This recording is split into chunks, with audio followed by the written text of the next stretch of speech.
पंतप्रधान नरेंद्र मोदी यांचं पहलगाममध्ये हल्ला झाल्यानंतरचं पहिलं जाहीर भाषण, सगळंच्या सगळं भाषण हिंदीमध्ये ते सहजी करू शकले असते आणि त्यांना जे काही सांगायचंय दहशतवाद्यांना, भारतीयांना ते सांगू शकले असते. पार्श्वभूमी या भाषणाची अशी की बिहारमध्ये ते लोकांशी संवाद साधणार, पण देशात दहशतवादी हल्ला झालाय. त्यांनी स्पष्ट शब्दात सांगितलं की आता सहनशक्तीचा अंत झालेला आहे, आम्ही कुणाचंही ऐकणार नाही, जशास तसं सडेतोड असं उत्तर देणार. त्याच्यानंतर या पूर्ण भाषणामध्ये त्यांनी इंग्रजीमध्ये सुद्धा काही संभाषण केलेलं आहे. इंग्रजीमधलं संभाषण बिहारच्या नागरिकांसमोर का करावं असं वाटलं? प्रसार माध्यम जर लाईव्ह त्यांना पंतप्रधानांना दाखवत असतात तर हे दहशतवाद्यांना, प्रसार माध्यमांना, बिहारच्या नागरिकांना ऐकवायचं होतं का?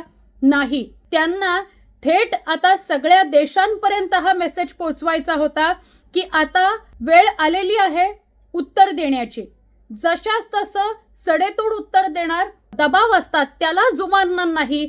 आमच्या देशावर झालेला हा हल्ला आहे असंच आम्ही मानतो आणि त्याचं तसंच्या तसं उत्तर दिलं जाईल. पंतप्रधान नरेंद्र मोदी हे कधीही कुठल्याही भाषणामध्ये हिंदी बोलताना दिसतात, मराठी बोलताना दिसतात, इतर भाषा बोलताना दिसतात, पण इंग्रजीत सलग काही वेळ त्यांनी भाषण केलंय असं कधीही आपण बघितलेलं नाही. पण आज त्यांनी ते केलं, कारण आज त्यांना जगाच्या पातळीवर संदेश द्यायचा होता की आता enough is enough. Friends, today from the soil of Bihar I say to the whole world, India will identify, track and punish every terrorist and their backers. We will pursue them to the ends of the earth. India's spirit will never be broken by terrorism.